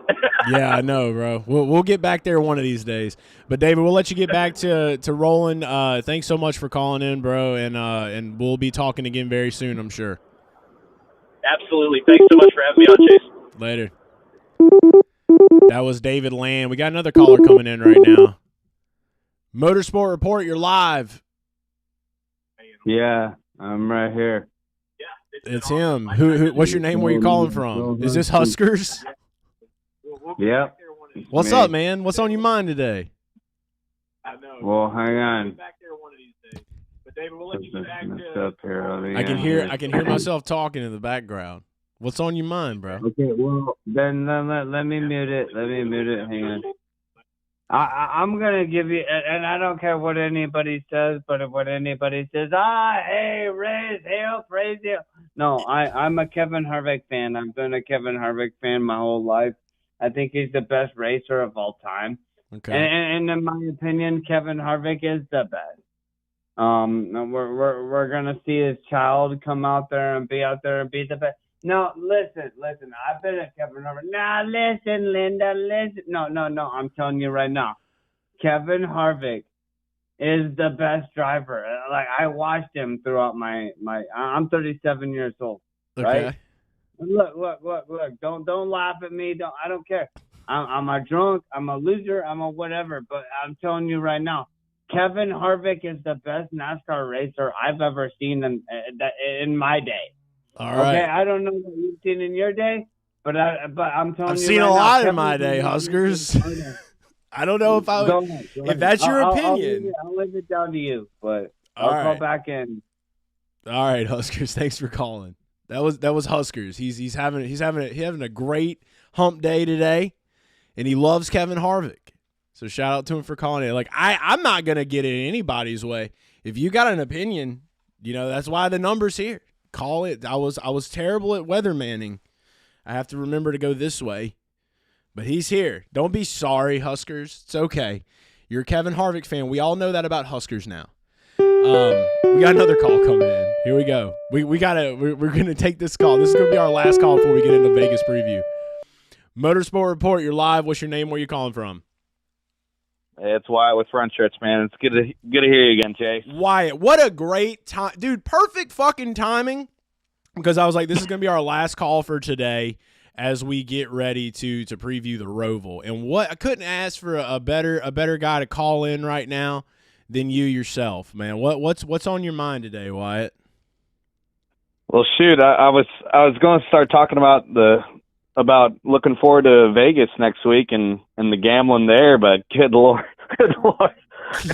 Husker had to call the week, it seems like. Yeah, right dude, there, man. Husker came in hot, dude. Kevin Harvick is racing this weekend, bro. He's in the chat too right now. Please, back, baby. Huskers, do not be sorry about calling this program, brother. You are fine. You are more than fine. You're good, dude. This is what it's about. Hey, yeah. I appreciate what David said a bunch about the IndyCar space too, and what he's got going on. I'm excited for him to see him out in Petit Le Mans, but yeah, no. Vegas is next, man. The ROVAL was awesome. It was thrilling, crazy, entertaining. And now we have a mile and a half where, I mean, there's plenty of good bets out there that I got in my mind. I will say, I think my favorite value play is Chase Elliott coming off the Kansas win at 14-1. Really? I know Larson is probably going to be dominant. Christopher Bell, I think, is one of my more favorite picks at 5.5-1 off of BetMGM, but with Chase at 14 and even some others like Joey Logano, who won it last year at 20-1, that's another one I got my eye on as well. Dude, I'm scared about the Logano, dude. Logano. It's not an even year. No, it's not. And anytime, and like it was so funny hearing like Denny talk about that after the race too, where he was just like, "Oh, if I would have known." It's like they don't want to get in trouble after the Martinsville shit, and then you have all these clips coming up of like Bowman, and they're like, "Save your tires, just use code words, just get some good code words. Take it easy, buddy." Yeah, take it easy. It's like get some code words out there, man, because Ross is going to do whatever it fucking takes, and I would have loved to see him, but Denny did make a good comment about that. Like, obviously, there's a lot that you can look at from like things could be completely different, but like we got to look at things the way they are, right? Like I feel like Bubba would probably could easily win a race in this next round, and maybe he's going to the championship 4 if Denny didn't try to send it in there, but Denny wanted a 60th to win. This is a single driver sport. People have to remember that. But I'm at a point now where I'm starting to realize that it's we have what we have. Don't get too caught up worrying about what could have been. But the Chastain thing, man, like even if Denny wouldn't have known, which I don't know, maybe he did, maybe he didn't. But even if he would have known, like it's a toss up, right, between Logano and Chastain, because Chastain is, I mean, it was what 20, I think it was 2020. 2023 maybe, where it was Chastain and Logano battling at Vegas for a win? Yeah, I think that was 20.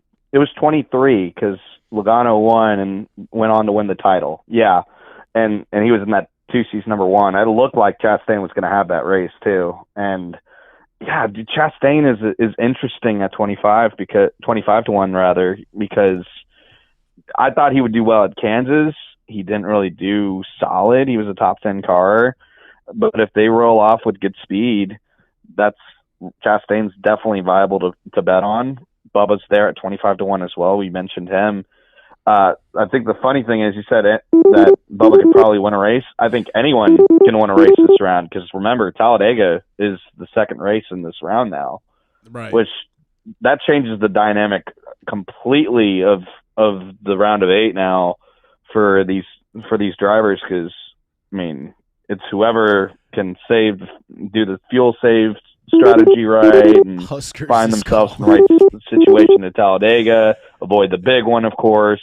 So it's changed the dynamics that, like, Vegas is high priority for these drivers, because you can control your destiny a bit better than you can like at a Martinsville, where it's so tough to pass.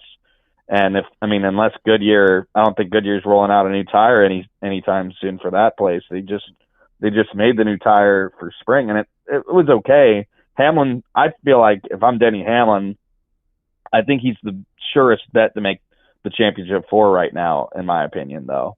No, absolutely. Huskers was trying to call in. Huskers, if you're watching this right now, I just want to let you know, if I got somebody on the line, we're gonna let them talk, bro. So, but yeah, like when it comes into this weekend, I mean, I don't think that the Chase Elliott pick is bad, and we're definitely going to dive into the odds here shortly. So, Huskers, I know you're in the chat. We're shutting down the phone lines after this call. We're going to talk some betting preview we got with our last 30 minutes that we have today. So you like Chase Elliott going in this weekend, Wyatt? Is there any other quick pick that you want to give before we kind of start breaking everything down? Is there any other bet that you've kind of like searched around and found that you like? Any other? I was looking at Ryan Preece, not for the win, but obviously his props are always good to look at any given week. And right now he's at plus 350 for a top 10 at Vegas. I think, that 60 car has had good speed over the whole year rather, and he's been a great bet to cash in on anywhere we go when he has value like that. So at plus 350 for a top 10, he's pretty good. And then if you want to go big or go home with them, he's 11 to 1 for a top 5 as well. So Ryan Preece is someone I always keep an eye on anywhere, and for, again, I've said at least 3 of what I'm feeling like for race wins. You can listen to my analytics on Friday. I have a Tino Patino who's with SiriusXM on Through the Gears on Front Stretch. You can check it out there. Absolutely. Well, Wyatt, thanks so much for calling in, brother. We appreciate you. We're going to dive into a little bit about what you're talking about here, and best of luck this weekend. We'll be looking forward to hearing from you. Yeah, appreciate you, Chase. Take care, man. All right, that was Wyatt from Front Stretch calling in, and he was talking about that Ryan Preece bet. A big thing I was excited to talk to Ryan about, which we will talk to Ryan next Wednesday again. Don't forget about that, but is right here. Third place finish in March. Started 12th, finished 3rd. So this could be a very big weekend for Ryan Preece. So we'll go look at some odds. Keep an eye out for that one. Huskers, please don't change your allegiance because you're having a drunk day. Don't do it. Go get it. Just go grab you a NOS energy and you'll be fine. All right. Kevin Harvick drank one from time to time, I've heard. He's calling back. I can't take your call right now. Actually, you know what? Fuck it. I'm going to do it. We're going to take a call. Huskers. Okay. Tell us what's on your mind. Yeah. You got 1 minute, brother. I got to talk preview. I got to preview. Okay. I got to preview Vegas. You got 1 minute.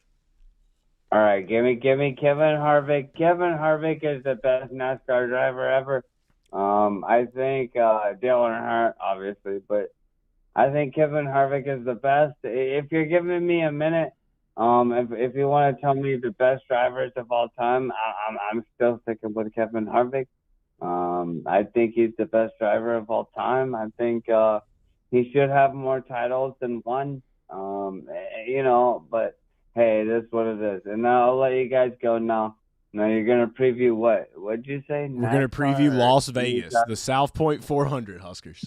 We're gonna talk Vegas. Who you got winning the race? To me, I got Tyler Reddick winning that race. Not Kevin Harvick. I have not Kevin Harvick to win this race. No, I'm missing Kevin Harvick. I'm living in the past, but I'm picking Tyler Reddick to win Vegas. Tyler Reddick. Okay. Little comeback season. I like it. I don't mind that at all, Huskers. All right, Huskers hung up. Huskers, thank you for calling in. He likes Tyler Reddick. We're gonna take that down. That's not a bad bet. That's not a bad bet at all.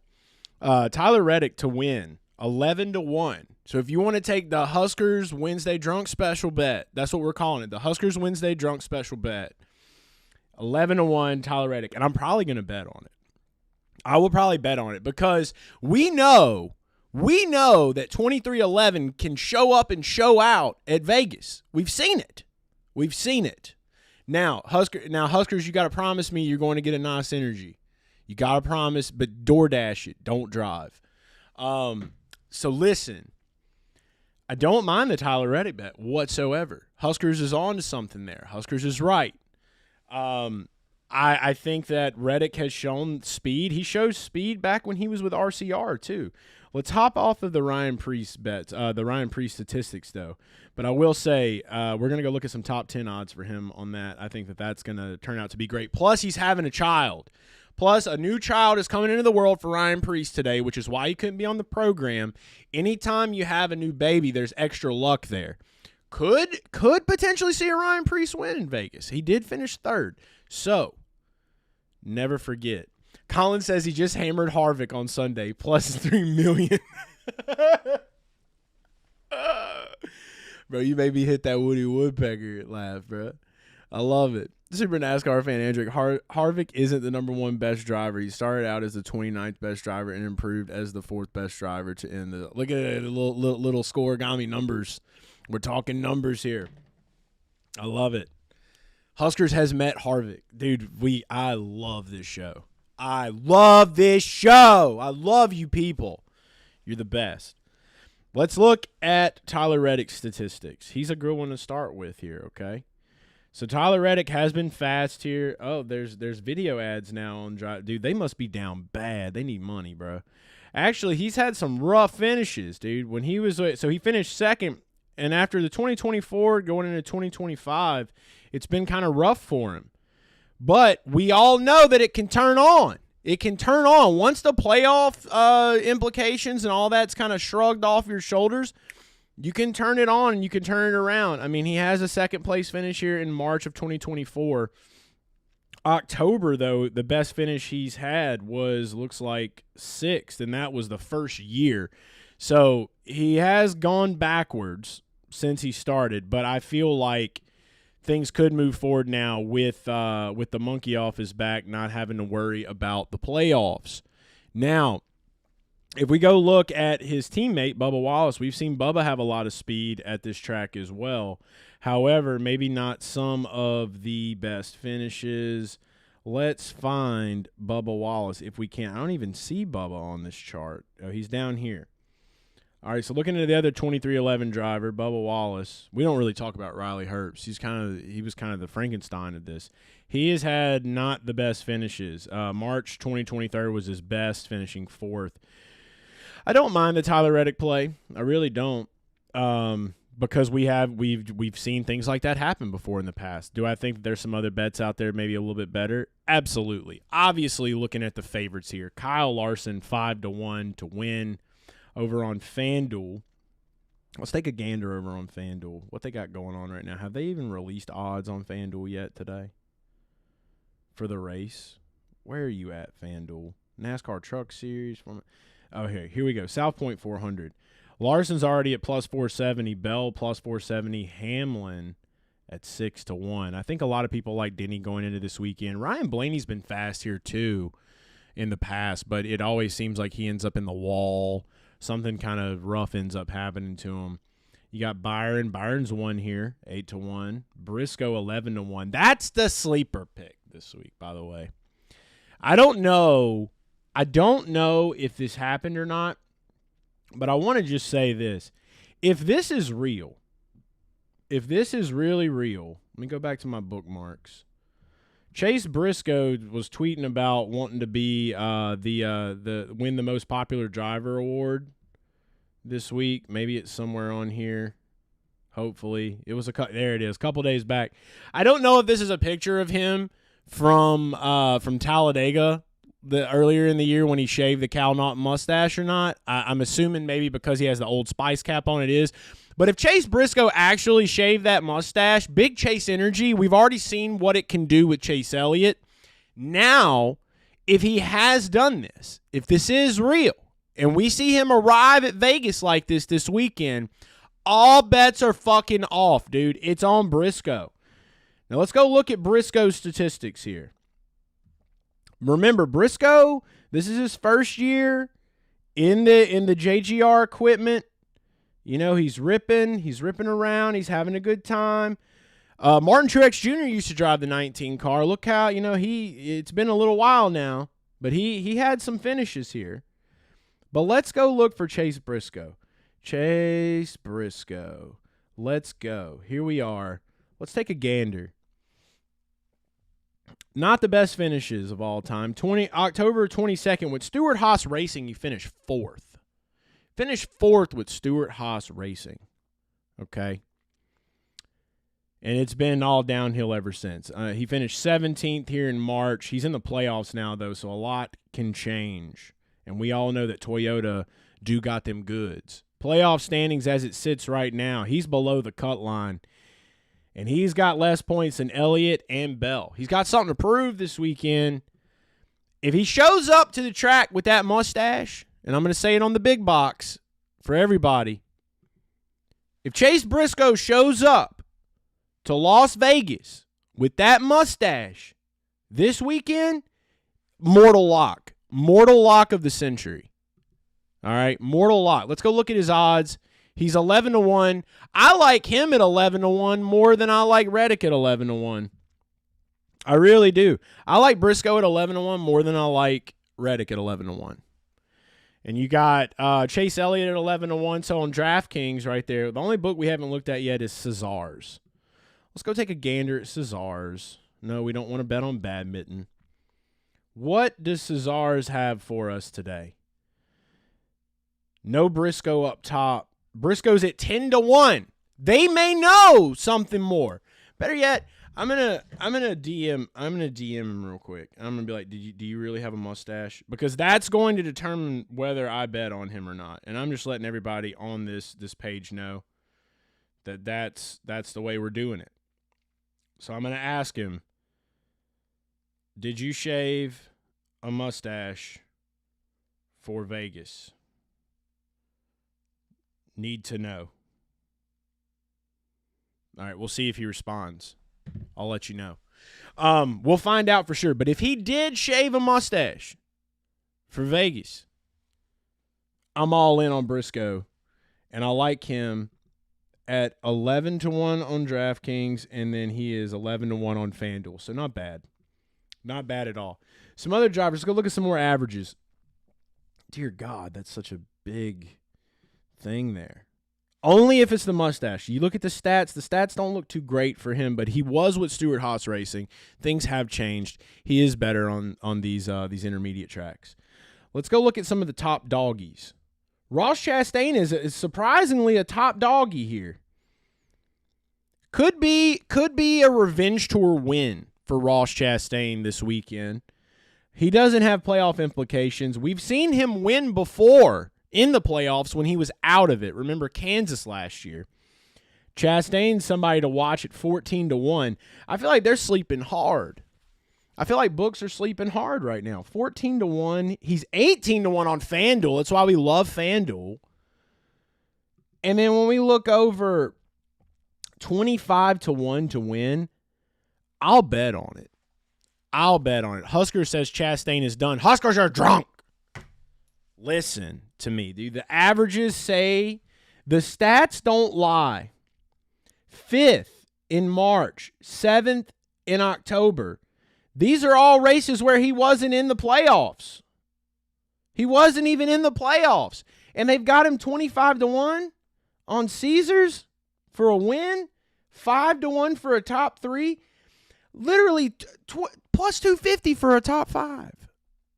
I'm telling you now, stats don't lie. Even if he's on his worst day, even if Chastain is on his worst day, he's bringing home a top 10. I don't know. Anybody else in the chat? Anybody else in the chat feeling a little bit of that energy right there? He just had one of the biggest letdowns of the year. It's over. And now he can move forward. This is something I'm definitely, if we're looking at Caesars, I'm sprinkling a tad bit on that at 25-1. I am. I'm going to go ahead and let that be one of our bets right now. I'm going to do a small sprinkle, maybe a quarter of a unit on Chastain at 25-1. Super NASCAR fan Andrew saying Logano got that Pennzoil car for Vegas and Pennzoil cars win at Vegas. They do, but it's not the Pennzoil 400. It's the South Point 400. So I do keep my mind on those kind of things right now. I'm telling you what now. John Hunter Nemechek top 10 at plus 1,000. Let's go look at John Hunter Nemechek's statistics. And let's take a look. Good little nugget there from Zach in the chat. What up, Zach? John Hunter Nemechek for a top 10. Let's see what he has done. So in October of last year, he finished 9th. Everything else has been in the 20s. They don't really have anything else going on in that program. Maybe they have put something together a little bit now. He was whipping a Toyota. He was right there on the cut line, but at 10-1, that's not bad. That's not bad. Let's go see what – they're not going to have any top 10s up on FanDuel right now. But if we go look at the Caesars, let's go look at the Caesars. Are they sleeping? Are we getting sleepy Caesars? Plus 750 on Caesars. They know what's up. Let's go look. Where's this 10-1? Is this on he's 6-1 on DraftKings. So where's this 10-1 you're seeing? I need to know, Zach. Let us know what book. The Xfinity numbers. Got it. I thought you were talking Cup. I'm down for a Cup bet on John Hunter Nemechek, but probably not at these odds right here. There's some other drivers. Cole Custer's been surprisingly sneaking around. 9-1 on FanDuel says Hammonds. 9-1 on FanDuel. The top 10 odds are there. There we go. So, yeah, that'll be the closest for Cup. I don't mind sprinkling some on that at 9-1. I think that's a pretty good damn bet. I mean, he did finish 9th. He has finished 9th. 9-1 could be a sign. Got him on 365. So Zach says 365.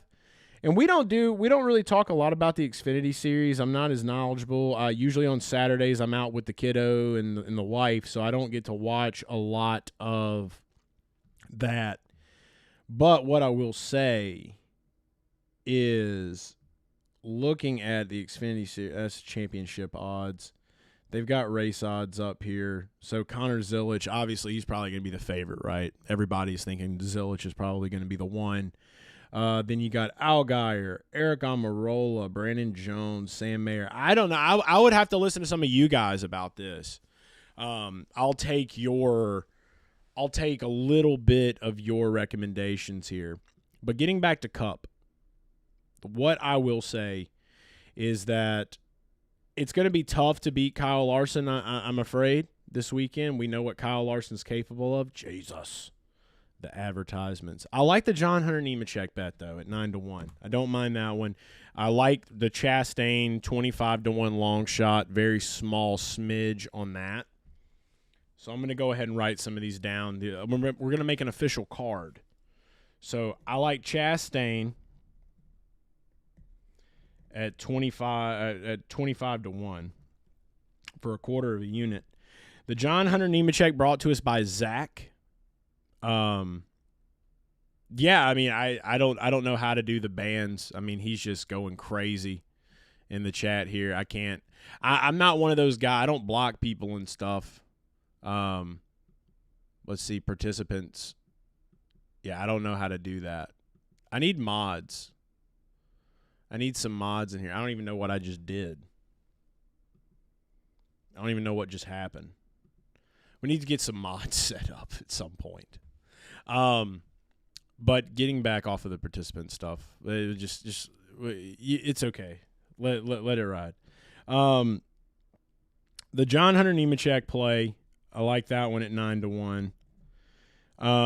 But the Larson bet at 5-1. I mean, like we've all knew this, right? Like we're never going to see him at super long odds like we did. I was on the edge of my fucking seat too when we were watching at the ROVAL, because there was a brief moment where I thought maybe, but then I was sadly mistaken. Looking at some other of these lines though, the Briscoe bet, I'm going to go ahead and say if the Briscoe stash is here, if the stash is legit, then I'm all in. But I think even without a stash, he's got a good shot. He knows he's got to fight. And what else do we have coming up? We have Talladega. I don't think that Briscoe is going to be super strong there. Martinsville is kind of a toss-up. I think that this is Briscoe's best shot to win is this weekend for him to advance into the playoffs, which is why I do like that one. Zach says Xfinity has some wild top 5 lines for Vegas. I love Colin's comment. But I know that Briscoe, for some reason, man, and it's not even really because, I mean, all jokes aside, the mustache thing would be great, but like I really do have a good feeling about Chase Briscoe this weekend. So I like him at 11-1. I don't mind sprinkling a little bit with the difference right here in odds between Chastain being at 14-1 and then looking at him over at Caesars. That's interesting to me because that's a very big gap. So I tend to want to like look a little bit more towards Caesars, but then again I know that there's a lot of bias there. So I would say with Briscoe being 10-1 here, 11-1, I don't mind sprinkling some of that on there. Briscoe's going to be one of my guys this week. I'm going to go ahead and lock it in regardless of mustache or not because that's just who I am. 11-1, I like that. Chastain putting a quarter of a unit on that at 25-1 on Caesars. John Hunter Nemechek 9-1. Thank you, Zach. What is your Truck Xfinity Cup champion parlay? All right, we can talk a little bit about that. If you win here at Vegas, you don't have to worry about Dega. Absolutely. And that's why I think that Briscoe knows it. And I think that this is a weekend for him to have that shot. Obviously, Joey Logano is at 10-1. All bets are off with Logano and Paul Wolfe, man. We've seen what they're able to do at this track. And, I mean, just look, it's all in the details. He finished 15th here in the Pennzoil car, too, Andrew. He finished 15th in the Pennzoil car. Finished first in October of 2024. He won 2022. That's the battle between Ross and him was 2022. But then look here when he was out of it. He finished 12th. When he's in it, he finishes first. When he's in it, he finishes first. You can't ignore it. You can't fucking ignore it. I'll be honest. You can't fucking ignore it. And when we're looking at his odds, he's 14-1 to win. I feel like I have to take it.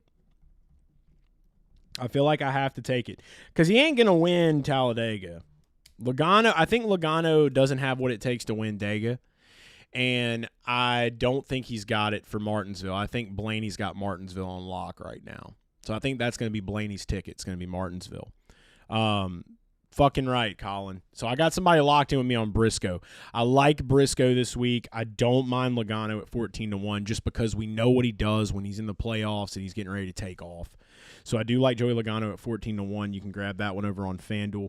John Hunter Nemechek, the Zach Attack bet brought to you by Zach in the chat. Zach Masters says John Hunter Nemechek at 9-1. I'm going to ride that with Zach. Zach says he got Joey at 16-1, Blaney at 8-1 early this week.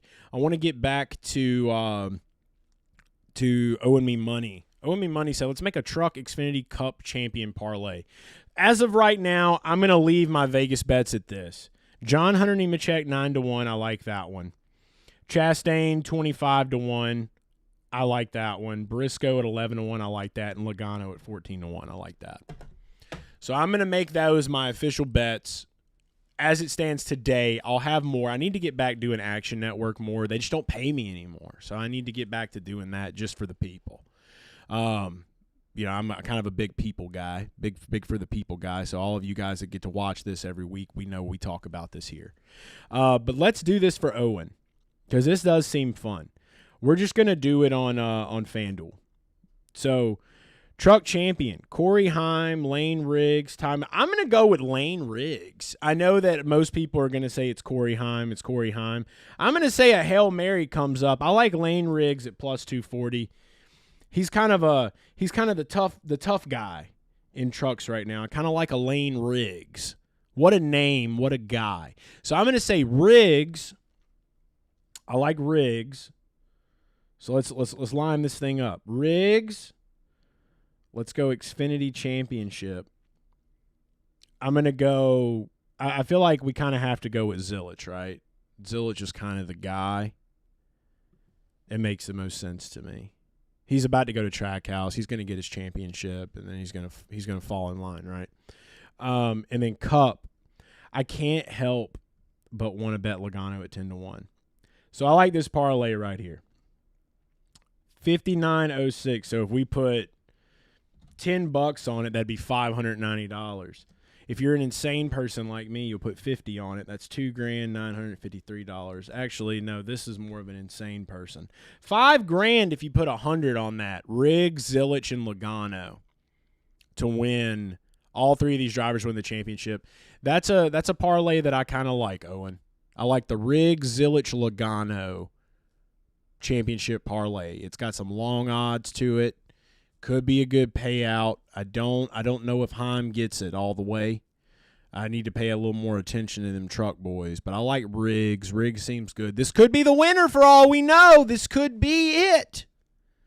Don't sleep on it. Put some schmeckles on it. You know, just a $10 bet turns into $590. That's a light bill and fucking lunch for 2 weeks, dude. Think about it the way I do. You have Heim, not Riggs. Put 5 on it in March. Holy shit, $1,600 payout. Dude, Owen, I hope Corey Heim wins for you, brother. Because that's just me throwing something together real fast. But, yeah, that's what I would do. Other than that, guys, my locks live for now. Well, not really locks, but the bets that I like, where I'm leaning to. I like Chastain, 25-1 over on Caesars. John Hunter Nemechek, 9-1 for a top 10. He's got one. He could do it again. John Hunter Nemechek, 9-1 for a top 10. Briscoe, 11-1 to win.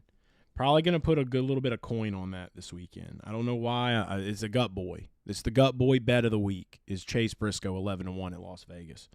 Logano, 14-1. I feel like that's the stat boy parlay, right? Like we know what Paul Wolf and Joey's capable of at this track. They've done it twice when they were in situations where they had to get the dub.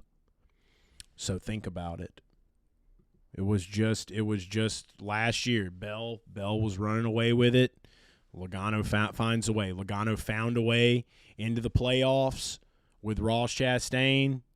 The dude's fucking lucky. I don't know how else to put it. He's just a lucky motherfucker. He really is. So I don't mind it whatsoever. Those are my plays, though. That's my plays. Here's the card. I'll scratch this out. Here's the little quick card right there. Chastain, 25-1, about a quarter of a unit. John Hunter Nemechek for a top 10 at 9-1. Briscoe at 11-1. Logano at 14-1 to win. So I already got 3 outrights right there, just like that, off the bat. I want to thank everybody for tuning in today. Sorry we didn't have Priest on, but we will have Priest on next Wednesday. It's been good just to kind of sit, talk, and chat. Shout out to David Land for calling in. We had a great IndyCar chat. Shout out to Husker, even though he hates me. Shout out to Husker. He might have passed out, but shout out to him. He's a Kevin Harvick fan. And shout out to everybody that called in, Colin, and for Zach from Alabama. Also, Super NASCAR fan Andrew. Had a lot of great talking today. I enjoyed it. I enjoyed this one. I hope you did as well. I'll be back live again on Sunday for the South Point 400 at 5:30 p.m. Eastern Time. So if you're not doing anything at 5:30 p.m. Eastern Time on Sunday, you don't. You should be watching the race. I hope the NASCAR race. I'll be watching the NASCAR race live. We have a lot of fun in those streams. So hop on over. Could win the caution sweepstakes. Could win a free pack. That's how we do it. And then aside from that, we'll be back live again the following Wednesday. Zach from Canada. Zach Masters is Zach from Canada. So there we go. So we got Zach from Canada. We have a Zach from Alabama that calls into the show, and now we've got Zach from Canada. So now that's how we're going to be able to distinguish the two. We also have a bet from Zach from Canada this week. So the John Hunter Nemechek 9-1. I like that one. Let's keep building this community up. Thank you guys so much for watching, and we will see you again live on Sunday. Take care, boys.